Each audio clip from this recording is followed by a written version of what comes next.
प्रिय ज्ञानार्थियों, आज के इस वीडियो में आपका हार्दिक स्वागत है।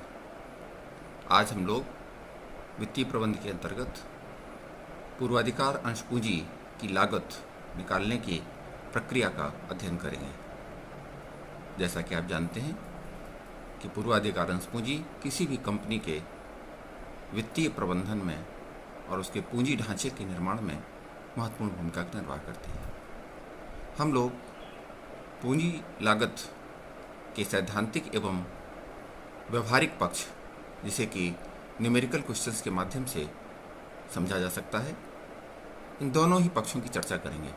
आपसे अनुरोध है कि आप इस वीडियो को प्रारंभ से अंत तक अवश्य देखें तथा इस वीडियो को अपने मित्रों के बीच में शेयर करना, लाइक करना ना भूलें। साथ ही साथ इस चैनल को भी सब्सक्राइब अवश्य करें, जिससे कि हमारे अगले वीडियो की जानकारी आपको मिल सके और आप उसे सरलतापूर्वक देख सकें। व्यवसाय स्थापित करने के लिए कोई भी कंपनी पूंजी को ऋण के माध्यम से प्राप्त कर सकती है अथवा अंशों के निर्गमन के द्वारा प्राप्त कर सकती है। ऋणों के द्वारा प्राप्त पूंजी ऋण पूंजी अर्थात डेब्ट कैपिटल कहलाती है तथा अंशों के निर्गमन से प्राप्त पूंजी अंश पूंजी कहलाती है। ये अंश दो तरह के होते हैं, पूर्वाधिकार अंश अर्थात प्रेफरेंस शेयर्स तथा समता अंश या इक्विटी शेयर्स के रूप में होते हैं। आज हम पूर्वाधिकार अंशों के निर्गमन से कंपनी को जिस लागत का वहन करना होता है उसका अध्ययन करेंगे। पूर्वाधिकार अंश दो प्रकार के होते थे। अशोधनीय पूर्वाधिकार अंश अर्थात जिनका कंपनी के जीवन काल में शोधन या रिडेम्पशन नहीं होता था, इस प्रकार के इरिडीमेबल प्रेफरेंस शेयर्स निर्गमित किए जा सकते थे। तथा दूसरे प्रकार के शोधनीय पूर्वाधिकार अंश या रिडीमेबल प्रेफरेंस शेयर्स जिनका कंपनी के जीवन काल में ही भुगतान हो जाता है, वे पूर्वाधिकार अंश रिडीमेबल प्रेफरेंस शेयर्स कहलाते हैं। यद्यपि कंपनी अधिनियम के वर्तमान प्रावधानों के अनुसार सेक्शन 55 के अनुसार वर्तमान में अशोधनीय पूर्वाधिकार अंश निर्गमित नहीं किए जा सकते। कोई भी कंपनी वर्तमान में ऐसे प्रेफरेंस शेयर्स को ही निर्गमित कर सकती है जो कि अधिकतम 20 वर्षों के अंदर भुगतान कर दिए जाएं, जिनका शोधन 20 वर्ष के अंतर्गत हो जाए। यद्यपि यहाँ ध्यान रखने वाली बात यह है कि ऐसी स्थिति में इरिडीमेबल प्रेफरेंस शेयर्स की लागत ज्ञात करने का कोई व्यवहारिक औचित्य नहीं है, लेकिन सैद्धांतिक दृष्टि से इसका अध्ययन कर लेना आवश्यक है। इसलिए हम इन दोनों ही प्रकार के पूर्वाधिकार अंशों की लागत निकालने का अध्ययन करेंगे। आइए सबसे पहले देखते हैं इरिडीमेबल या अशोधनीय पूर्वाधिकार अंश। पूर्वाधिकार अंशों पर लाभांश प्रदान किया जाता है और इस लाभांश की दर पहले से निर्धारित होती है, जो कि प्रेफरेंस शेयर्स के साथ कूपन रेट के माध्यम से या एक प्रतिशत के रूप में जुड़ी रहती है। जैसे कि हम कहें कि 5% पूर्वाधिकार अंश निर्गमित किए गए, तो इसका मतलब यह है कि इन पूर्वाधिकार अंशों के साथ 5% लाभांश देने की प्रतिबद्धता जुड़ी हुई है। यदि 10% प्रेफरेंस शेयर्स निर्गमित किए गए हैं तो इन पूर्वाधिकार अंशों पर 10% लाभांश प्रदान किया जाएगा। पूर्वाधिकार अंशों पर लाभांश प्रदान किया जाता है जो कि कर दायित्व के पश्चात निकाले गए लाभ पर होता है। इसलिए पूर्वाधिकार अंशों की लागत सदैव आफ्टर टैक्स होती है। यदि हम कॉस्ट बिफोर टैक्स निकालना चाहते हैं तो उसके लिए हमें कॉस्ट आफ्टर टैक्स में 1 माइनस टैक्स रेट से भाग देना होता है और तब कॉस्ट बिफोर टैक्स निकल आती है। आइए पहले देखते हैं इररिडीमेबल प्रेफरेंस शेयर्स की कॉस्ट कैसे निकलती है। यहाँ लागत निकालने का सूत्र या फॉर्मूला ठीक वैसा ही है जैसा अशोधनीय ऋण पूंजी के या इररिडीमेबल डेब्ट कैपिटल के संदर्भ में होता। नीचे फार्मूला दिया गया है, स्क्रीन पर आप देख रहे हैं। CPA is equal to DP upon NP into 100, where DP is preference dividend, CPA is cost of preference share after tax और NP is net proceeds. DP हम निकाल सकते हैं, यह एक पूर्वाधिकार अंश पर दिया जाने वाला लाभांश होता है और यह एक पूर्वाधिकार अंश पर दिया जाने वाला लाभांश पूर्वाधिकार अंश के सम मूल्य या फेस वैल्यू में प्रतिशत लाभांश का गुणा करके निकाला जा सकता है। उदाहरण के लिए 9% प्रेफरेंस शेयर्स अगर है और 100 रुपये का प्रेफरेंस शेयर है तो 100 गुणा 9 में भाग देंगे 100 का, यानी 9 रुपये एक प्रेफरेंस शेयर का डिविडेंड हो जाएगा, जैसा कि अभी हम आगे देखेंगे। NP यानी नेट प्रोसीड्स, इसे निकालने का तरीका भी वैसे ही होता है जैसे ऋण पूंजी के संदर्भ में। यदि पूर्वाधिकार अंश प्रीमियम पर इश्यू किया गया है तो फेस वैल्यू में इस प्रीमियम को जोड़ देंगे। यदि डिस्काउंट पर इश्यू किया गया है तो फेस वैल्यू में से डिस्काउंट को माइनस कर देंगे और फिर इसमें से निर्गमन की लागतों को घटा देंगे, जिससे नेट प्रोसीड्स निकल आएगा। फॉर्मूले में रखेंगे और उसके पश्चात कैलकुलेशन करके CPA अर्थात cost of preference shares after tax निकाल लेंगे। Cost of before tax of preference shares निकालने के लिए जैसा कि मैंने पहले बताया कि CPB यानी cost of preference shares before tax बराबर होता है CPA divided by 1 minus tax rate, यानी ऊपर निकालिए गए कॉस्ट ऑफ आफ्टर टैक्स में 1 माइनस टैक्स रेट का भाग देकर हम cost of preference share before tax निकाल सकते हैं। आइए एक क्वेश्चन के माध्यम से इसका अध्ययन करेंगे। स्क्रीन पर आप क्वेश्चन देख पा रहे हैं।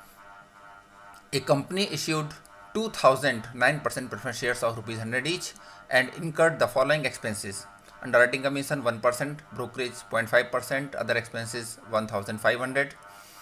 Find out the cost of preference shares at par, at premium and at discount. आइए सबसे पहले देखते हैं कि एट पार अगर प्रेफरेंस शेयर्स इश्यू किए गए हैं तो कैसे कॉस्ट ऑफ कैपिटल निकालेंगे। इसके लिए सबसे पहले हम निकालेंगे नेट प्रोसीड्स और इससे ऋण पूंजी की भांति ही face value of preference shares ₹100, इसमें से माइनस किया। इसमें प्रीमियम जोड़ेंगे नहीं और डिस्काउंट घटाएंगे नहीं, क्योंकि यह एट पार इशू किए गए हैं तो ना तो प्रीमियम है और ना ही डिस्काउंट है।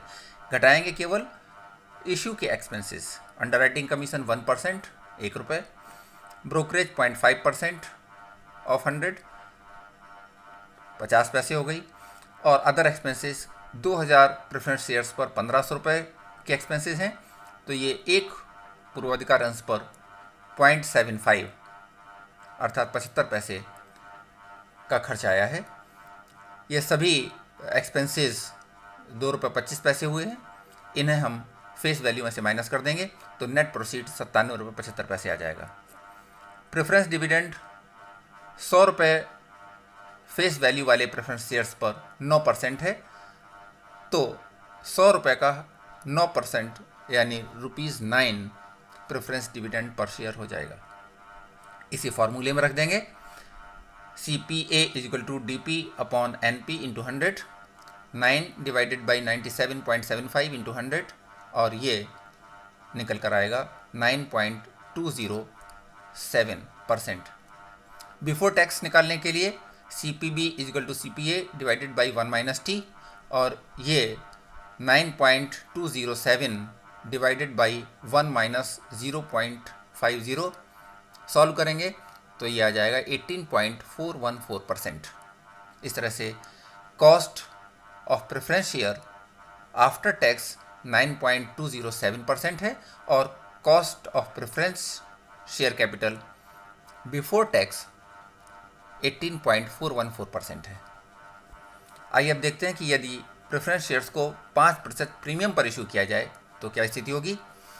इसमें केवल प्रीमियम जुड़ जाएगा। Calculation of net proceeds, face value of preference shares ₹100, premium add किया 5% ₹5, 105 इशू प्राइस हो गया। इसमें से ₹2.25 इशू एक्सपेंसेस पहले की भांति माइनस किए तो नेट प्रोसीड्स आ गया ₹102.75। प्रेफरेंस डिविडेंड ₹9 है, तो cost of preference share capital after tax CPA is equal to 9 divided by 102.75 into 100 solve करेंगे तो 8.759% आ जाएगा। Cost of preference share capital before tax निकालने के लिए CPB is equal to CPA divided by 1 minus T, यानी 8.759 divided by 1 minus 0.50, और इसे जब सॉल्व करेंगे तो यह आ जाएगा 17.518%। आइए अब देखते हैं कि यदि प्रेफरेंस शेयर्स डिस्काउंट पर इशू किए जाएं तो इनकी लागत कैसे निकलेगी। नेट प्रोसीड्स में प्रेफरेंस शेयर की फेस वैल्यू 100 में से डिस्काउंट जो कि 4% है, ₹100 का ₹4, इसे माइनस कर देंगे तो ₹96 इशू प्राइस हो गया। इस इशू प्राइस में से इशू एक्सपेंसेस ₹2.25 माइनस कर देंगे तो नेट प्रोसीड्स आ गया 93.75। प्रेफरेंस डिविडेंड वही ₹9 है, तो cost of preference shares after tax CPA is equal to 9 divided by 93.75 into 100, ये बराबर हो गया, सॉल्व करेंगे तो 9.6%। Cost of preference share capital before tax निकालने के लिए CPB is equal to CPA divided by 1 minus T, अर्थात 9.6 डिवाइडेड बाई 1 माइनस 0.50, ये सॉल्व करेंगे तो आ जाएगा 19.2%। इस तरह से cost of preference share capital after tax और बिफोर टैक्स आ जाएगी, जबकि प्रेफरेंस शेयर्स का इश्यू केवल डिस्काउंट पर किया गया है, प्रीमियम पर किया गया है और एट पार किया गया है।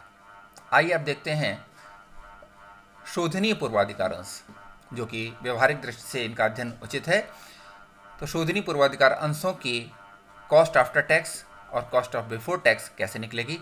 इसमें दो स्थितियां हो सकती हैं। एक तो जो प्रेफरेंस शेयर्स इशू किए गए हैं उनका रिडेम्पशन अर्थात मैच्योरिटी वैल्यू प्रीमियम पर हो या रिडेम्पशन एट पार हो, दोनों ही स्थितियों का हम अध्ययन करेंगे, लेकिन दोनों के लिए फॉर्मूला एक ही जैसा रहेगा।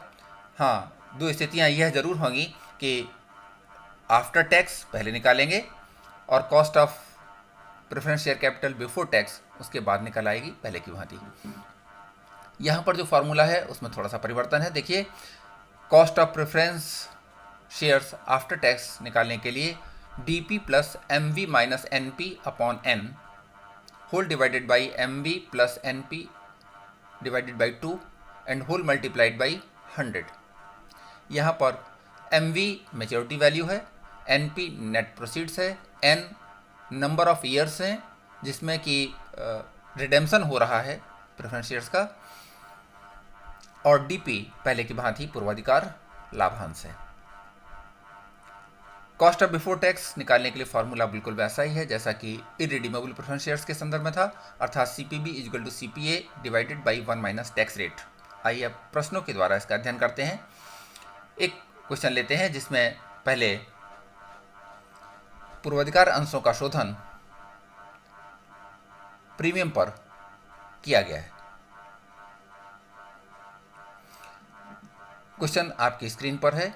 S limited issued at par 10,000 8% preference shares of rupees 100 each. These shares are redeemable after 8 years at a premium of rupees 5 per share. The cost of issue is rupees 3 per share. Find out the cost of preference share capital if tax rate is 40%. पहले net proceeds calculate करेंगे और जैसा कि आप देख पा रहे हैं फेस वैल्यू में से इश्यू एक्सपेंसेस 3 रुपये माइनस कर देने पर नेट प्रोसीड 97 रुपये आ जाती है।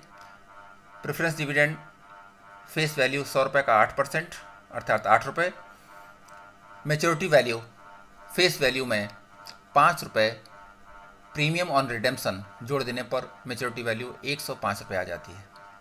कॉस्ट निकालने के लिए फॉर्मूले में वैल्यूज़ को पुट करेंगे रखेंगे तो यहाँ पर आ जाता है 8 + 105 - 97 divided by 8 upon 105 + 97 upon 2 and whole multiplied by 100।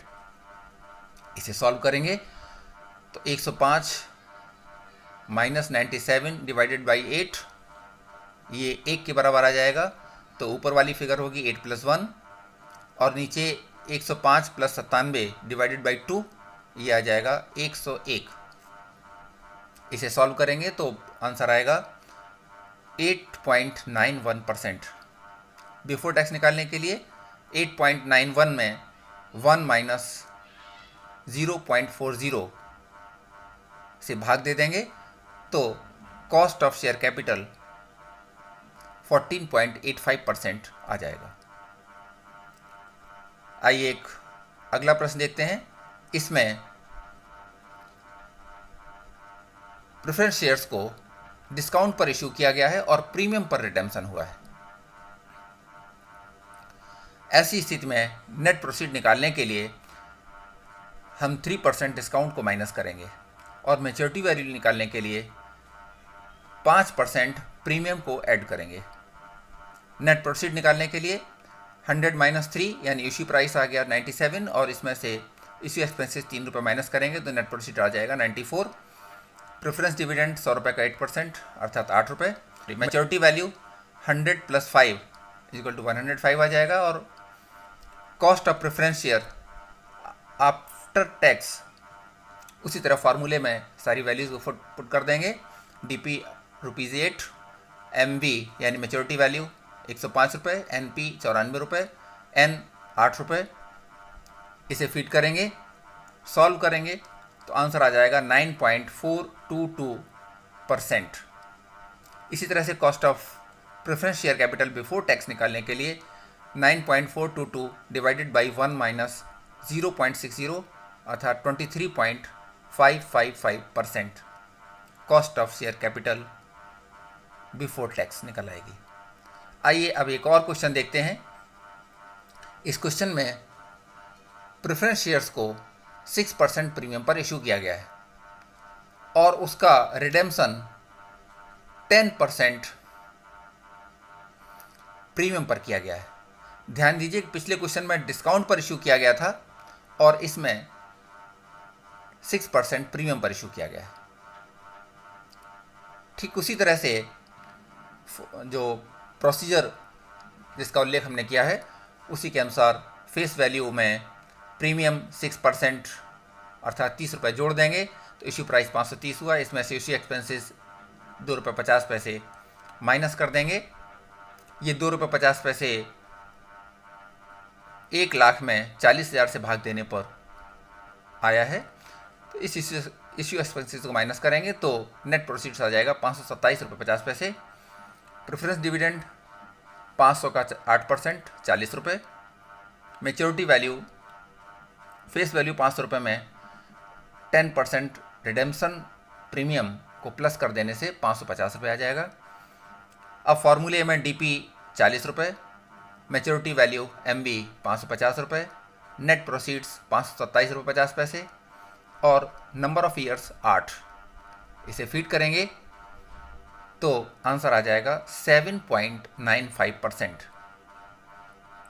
जब हम cost of preference share before tax निकालेंगे तो 7.95 डिवाइडेड बाई 1 माइनस 0.50, इसे सॉल्व करेंगे तो आंसर आ जाएगा 15.9%। इस तरह से आज के इस वीडियो में आपने देखा कि हम किस तरह से प्रेफरेंस शेयर्स इरिडीमेबल और रिडीमेबल दोनों ही स्थितियों में किस प्रकार से हम इसकी लागत को निकालते हैं। सभी स्थितियों का आपने अध्ययन किया। मुझे आशा है कि आपको यह वीडियो पसंद आया होगा और आप सभी से अनुरोध है कि इस वीडियो को लाइक अवश्य करें तथा अपने मित्रों के बीच में शेयर अवश्य करें और इस चैनल को सब्सक्राइब करें ताकि अगले वीडियोस की जानकारी आपको मिलती रहे। अगले वीडियो में हम इक्विटी शेयर कैपिटल की कॉस्ट कैसे निकालते हैं उसका अध्ययन करेंगे। धन्यवाद।